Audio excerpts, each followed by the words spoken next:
Whitcock, where were you on July 11th, 2019? At home in Lake Charles, Louisiana.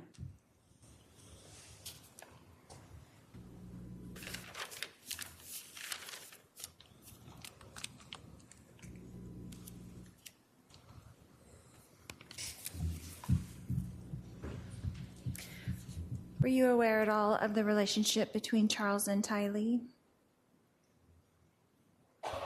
It was, let's say, it was a bit contemptuous. It seemed like there was always a lot of drama going on, and so that's all I knew. He didn't say too much about it, and I didn't pry.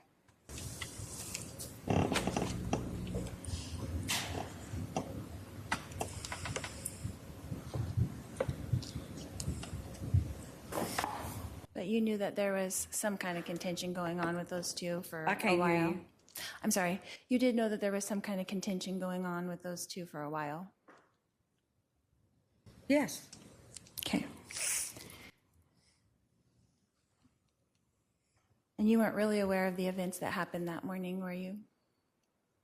The morning of his murder? Of July 11th? No, I wasn't. Okay. Because you didn't tell me.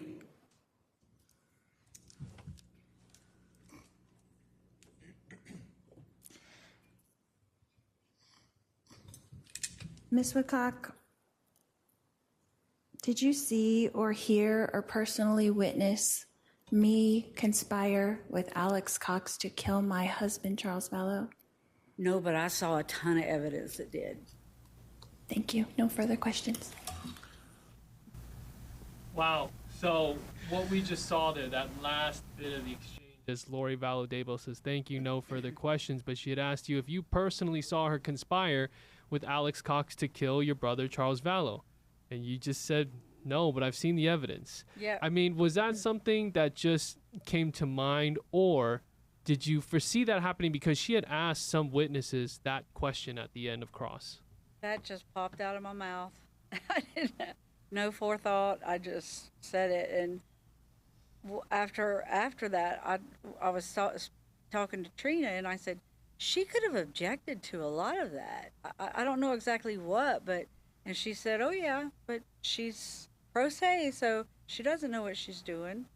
Because after you said no, you did elaborate there. Yes. You threw some back. It's similar to what Nancy Jo Hancock did. Yes. Saying don't flatter yourself. Right. I mean, but that she left it there. I mean, that was another contentious cross-examination. But what was it like for you seeing Lori Vallow Daybell? Really, you've seen her in court, but this is you face to face, just like this, and she's asking you the questions. This is something you've been waiting for. This is the first time I have spoken with her one-on-one since March, in person, March 28th of 2019. That's it. That's how long it's been. So 6 years, and I've waited and waited for this. And when I found out she was representing herself, I was over the moon with gratitude that I would be able to speak to her. And I mean, I was nervous, but it's hoping I wouldn't open up the door to Idaho, or that's something we had to be very careful about. But I just, listening to the last few days' testimony, I feel like those jurors have to feel that there's something more that went on here. Yeah, I think that is happening. Not necessarily here geographically, but in this whole story. Mm-hmm. Because I said the last time I saw JJ was in, May 18th of 2019. And I bet, I don't know. I think I'm putting myself in their place. I would be wondering, well, wait a minute, where's JJ now? A notorious criminal who became known for taking 2 prison guards hostage in Buckeye back in 2004 is now accused of killing 3 inmates in the Tucson State Prison Friday. Ricky Wassenaar is currently serving 16 life sentences. And as Fox 10's Ashley Rodriguez reports tonight, a prison reform advocate warned the Department of Corrections he would strike again, right, Ashley?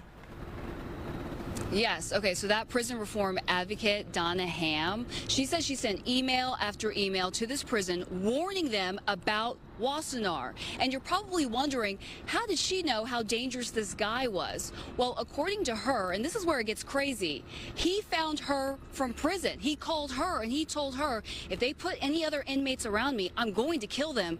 They need to isolate me. But she says they took no action.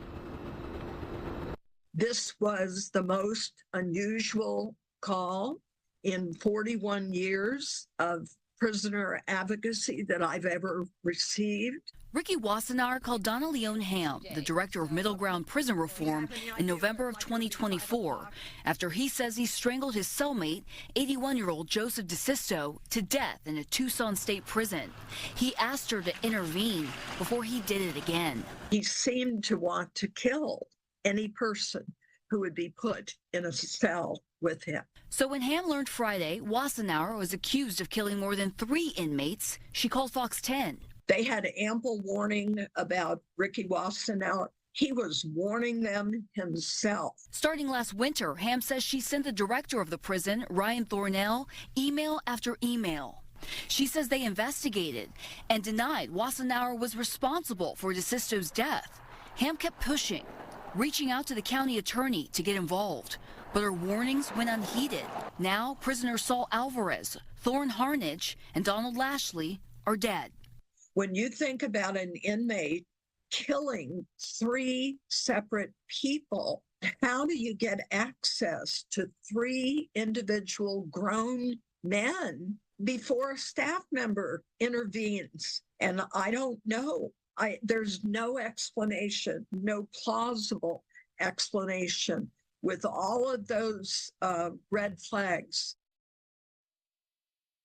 All right, so the Department of Corrections actually just got back to us minutes ago, and they said that the fight started Friday morning in the dining room, and they have moved Wassenaar to maximum custody while they investigate what happened. Now, keep in mind, the majority of Wassenaar's victims are all charged with sex crimes against children. The director of the prison, Ryan Thornell, writing, unfortunately, what occurred last week was a senseless act by one person who appeared to be solely focused on seeking harm to these specific individuals without any prior warning. It was a heinous act, and we will continue to investigate it and hold inmate Wassenaar accountable to the fullest extent of the law. I am proud of the quick response by the staff at ASPC Tucson that morning. Their training kicked in immediately, quickly subduing the situation and ensuring no other inmates were seriously injured as bystanders in the immediate aftermath. We'll send it back to you in the studio. A big drug bust made at Sky Harbor Airport. The TSA says Jason Kai, that is, tried to check a suitcase onto a Delta Airlines flight last week, packed with more than 20 pounds of drugs inside. The drugs included fentanyl, heroin, and meth. Agents found the drugs hidden inside of a pool toy box in his bag. 38 years old, he is now charged with felony drug trafficking. A Fox 10 News alert, shooting investigation taking place at a Phoenix QT. Yeah, this is the one over there at 27th Avenue in Thomas. This all unfolded late last night, and the scene has been active right into the morning. Fox 10's Dominique Newland live. Dom.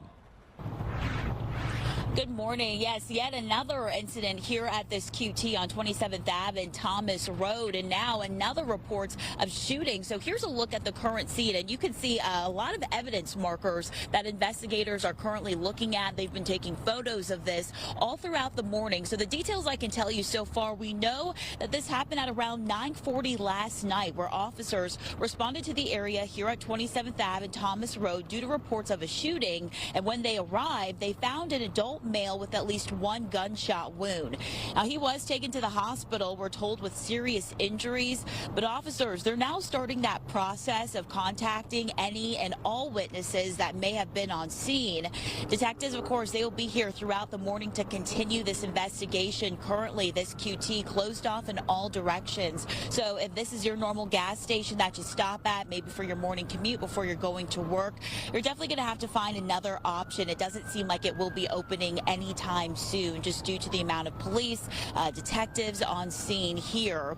And so it's just something to keep in mind this morning. Once again, just one man with at least one gunshot wound. So this does seem to be an isolated incident here at 27th Ave and Thomas Road. Of course, if we receive any other details, we'll bring it to you here on air and online at fox10phoenix.com. It's 6 o'clock on the dot. Fox 10 News alert: shooting investigation taking place.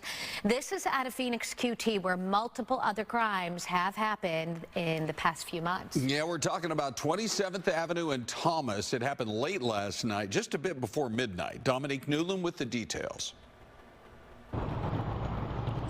Good morning. Yes, yet another incident here at this QT on 27th Ave and Thomas Road, and now another reports of shooting. So here's a look at the current scene, and you can see a lot of evidence markers that investigators are currently looking at. They've been taking photos of this all throughout the morning. So the details I can tell you so far, we know that this happened at around 9:40 last night, where officers responded to the area here at 27th Ave and Thomas Road due to reports of a shooting. And when they arrived, they found an adult male with at least one gunshot wound.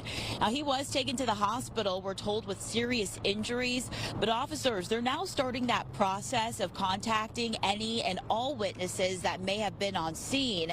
Detectives, of course, they will be here throughout the morning to continue this investigation. Currently, this QT closed off in all directions. So if this is your normal gas station that you stop at, maybe for your morning commute before you're going to work, you're definitely going to have to find another option. It doesn't seem like it will be opening anytime soon, just due to the amount of police, detectives on scene here. And so it's just something to keep in mind this morning. Once again, just one man with at least one gunshot wound. So this does seem to be an isolated incident here at 27th Ave and Thomas Road. Of course, if we receive any other details, we'll bring it to you here on air and online at fox10phoenix.com. I'll send it back to you.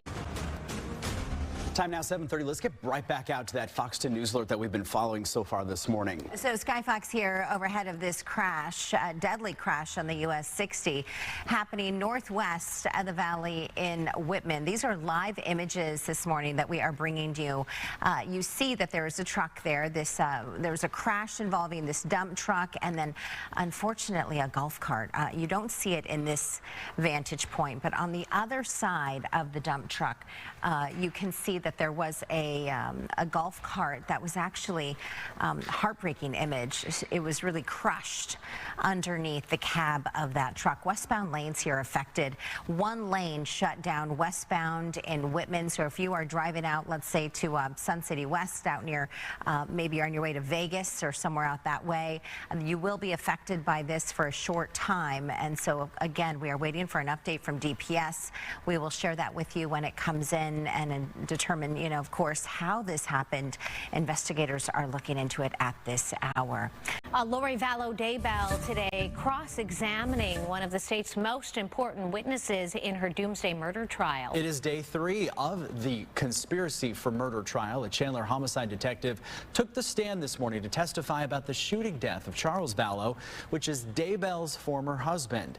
Now, this is the 5th witness to take the stand so far. Vallow Daybell is representing herself in court.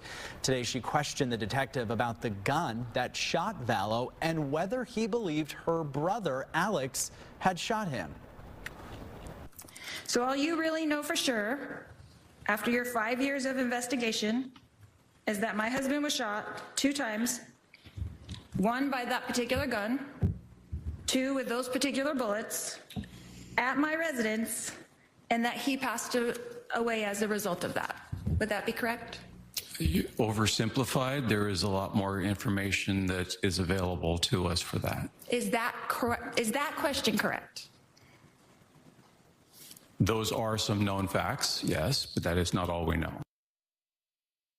Daybell is already convicted of killing her 2 children in Idaho. The state believes this trial could last anywhere from 5 to 6 weeks. You can watch every minute of the trial on our YouTube channel, plus a recap of the day's proceedings with our team joined by a league of legal experts. All you have to do is scan that QR code on your screen, go to our website, download the Fox Local app to see all of that trial coverage. Well, Costco has some changes coming to its food court. Don't worry, the $1.50 hot dog and soda, they've said that's going to remain in place for a very long time. But they are swapping out Pepsi for Coke. They've also introduced a strawberry banana smoothie, already available at most of their stores. And they say by this summer they're going to bring back the turkey and provolone sandwich, described by the company as a fan favorite. So, yeah, if you're a Coke drinker, you'd probably be pretty happy about the fact that they're coming into Costco. Raise the roof, Ron. Raise the roof. Are you celebrating, Celeste? Are you more of a Coke than a Pepsi? Should do the shimmy. I'm a Coke. That's a lot of excitement for a Coke product. You know, for someone who doesn't really drink alcohol, like this is where I get my mojo from, Ron. Is that right? Is the Diet Coke. Yeah, just the mention of it had you dancing for the first time this morning, I'll point out. There you go. There's going to be more dancing. Just wait, Ron. Okay. Oh, I love it. We're just getting warmed up. Thank you, Ron. A Tempe sexual assault suspect back behind bars after police say he fled the state. U.S. Marshals and Tempe police captured Alex Bangash in Texas. There's this mugshot. Police say he was working as a ranch hand, living off the grid. Bangash was arrested back in 2023 for crimes that involved 5 alleged victims dating back to 2018. Cut off his ankle monitor last month and simply left Arizona, now awaiting extradition back to Maricopa County. Thanks for joining us on Newsmaker. When I first arrived here at Fox 10 in 1993, one of the first stories I covered was the savage murder of 17-year-old Melanie Burness, who was simply out riding her bike near Metro Center Mall when she was stabbed in the back, sexually assaulted, dumped in the Arizona Canal, 17 years old. And it mirrored the murder of 21-year-old Angela Brasso, who was killed in much the same manner a year earlier. Same area, riding a bike, same MO. Detective Troy Hillman with Phoenix PD devoted years of his life trying to find the killer, and he eventually did. He has now written a book due out in October on Amazon, Chasing Down the Zombie Hunter, the true story of a small-town accountant, an elite group of detectives, and Arizona's most terrifying cold case. Troy Hillman joins me on Newsmaker. Troy, great to see you. Thank you, John. I appreciate being here. Boy, you poured your heart and soul into this case. You were a CPA before you got into police work, is that right? Yeah, I always joke, it was a blessing and a curse. I was really good at it. I did really well in the CPA exam, but it really wasn't what I wanted to do at all. And I eventually decided to kind of back out of that and become a detective or join the Phoenix Police Department. Okay, my brother is in that line of work, he was a partner with Ernst & Young. And all I know about CPAs is they are detailed-oriented guys. So did that level of excruciating detail help make you the detective you turned out to be? Yeah, absolutely. I think those skills they parlay well together. I think, just getting down in the nitty-gritty and sifting through a lot of facts. But this case, I just want to say I had help. This was a complete team effort. There were a group of us that worked on it. So I had the luck, the draw of being the team leader or sergeant at the time. Let's go back to 1992, the murder of Angela Brasso. She goes out for a bike ride near Metro Center Mall and doesn't come home. And she's later found decapitated, right? Yeah, she was found the next day, decapitated, and there was horrific cuts to her body, left nude with shoes and socks still left on. So that starts this odyssey, trying to find who in the world would do that. And then a year later, Melanie Burness, the case I covered, she's out riding her bike. Metro Center Mall, goes through a tunnel and somehow ends up off that bike. We have ideas, but it seems like she was stabbed in the back and taken. And she was actually taken maybe from the crime scene. Is that possible? And then redressed? It actually looked like the perpetrator attacked her east of the tunnel and then drug her a considerable distance into those oleanders, bushes of a sorts, redressed her, performed sexual acts, and then for whatever reason he decided to drag her back into the canal. Okay. This case stuck with everybody who touched it, and there were no answers. There were theories that maybe it was and I don't want to disparage truckers, but maybe it was somebody in an industry that comes and goes and maybe was gone. Maybe somebody had done this and ended up in prison. There were all kinds of theories about 2 savage murders back to back within a year, 11 months, and then nothing. What was happening during that time with Brian Patrick Miller, who eventually became the suspect? Well, the original investigators did, and everybody involved did a fabulous job. If I always say from a cold case perspective, if they don't do it well on the front end, then we can't do our job on the back end. So with that said, Miller was working kind of jobs. He security guard, kind of entry-level positions at St. Vincent de Paul was one assignment, and some other, but he was living in the Phoenix area. So he was around. Did you guys ever interview him early on? Was he in the file when you crashed the file? I think it was 2012. Is that right? When you started diving in? We picked up the case and decided to work it as a team in 2011, the fall of 2011, and we spent 3.5 years from that time really kind of hunting him down. He was in the files, and it kind of took us a while to get there, and some bizarre twist, and maybe a little divine intervention, and a genealogist. Oh yeah, we're going to get to that. So his name is actually in the case file. He was interviewed under what pretext? What was the reason he would have been in the police reports initially? So he wasn't interviewed, but he was, an anonymous tip had come in that they had seen him with the bodysuit that was used to redress Melanie, the second victim. And there was a host of a couple incidents, all of his rap sheet, everything that he had done as a juvenile was in that file. And the file was relatively, probably ½ to 1 inch thick. We begin with the Fox 10 News alert. Crews responding to a huge house fire in Paradise Valley tonight. This scene as Sky Fox was flying over that fire tonight, flames shooting through the roof, completely engulfing the home that is located on Mummy Mountain. The Phoenix Fire Department shared some video from the scene here. They say they had to deploy multiple crews to get this under control and to stop it from spreading. But smoke from this could be seen from all across the city tonight. You could see it from our camera on South Mountain.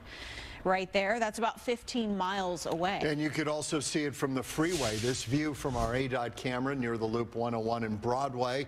That's a pretty good distance from that fire, but you can see it in the top left portion of your screen, putting off that smoke plume. We were getting calls from viewers about the smoke all night long. This video showing the scene nearby as dozens of fire crews were first on the scene. They're responding just around 6:30 tonight. This fire in an area with a lot of high-dollar, multi-million-dollar mansions nestled against Mummy Mountain. Between the location, the size of the home, firefighters had to move fast and tonight to protect nearby homes and manage the brush on the mountain. So Fox 10's Kenzie Beach joins us live from Paradise Valley tonight. Kenzie, you spoke with neighbors. So what are you hearing? Yeah, John, Christina, I spoke to a handful of neighbors. Were just very shocked how quickly the entire house was engulfed by flames. But at the same time, they are so grateful for this response tonight because not only was it put out fairly quickly, but they were able to contain it, that it did not spread to other homes. But if you look here behind me, Mummy Mountain is completely lit up for 2 reasons: to get a good look at that home or what's left of it, but also to keep an eye on Mummy Mountain to make sure that it's not extending into brush into other areas. But take a look at everything that Sky Fox captured. You can see just how much of this home was quickly consumed by flames. But something we did just learn, if you're looking here on Sky Fox, the house to the right of it that has solar panels, the homeowner owns both the home with solar panels and it's its $1.5 million guest home to the left that completely erupted in flames. So Phoenix Fire telling us tonight they are very early in the investigation, but pretty confident that this was accidentally set. But the biggest thing was the quick response response to the home. They were able, multiple crews came here, both Phoenix Fire assists the Paradise Valley area, and they were just talking about how crucial it was to make sure they used so many different fire hydrants to have a very strong water source to put out this fire. But like I said, neighbors concerned with other fires that we've seen in other areas, they were quickly concerned of what could happen here tonight. They're grateful they were able to contain this. It's intense and it was fast, and of course we're happy there's no wind today because we're all downhill from this.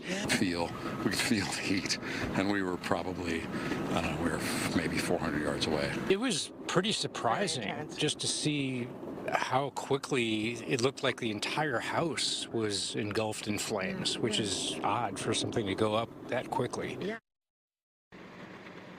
The Phoenix Fire Department telling us the first crews to arrive on the scene said the home was already completely engulfed. So that was a very big surprise and concern to them, not something they typically see. It's not like it grew, it just almost instantly the whole house was consumed.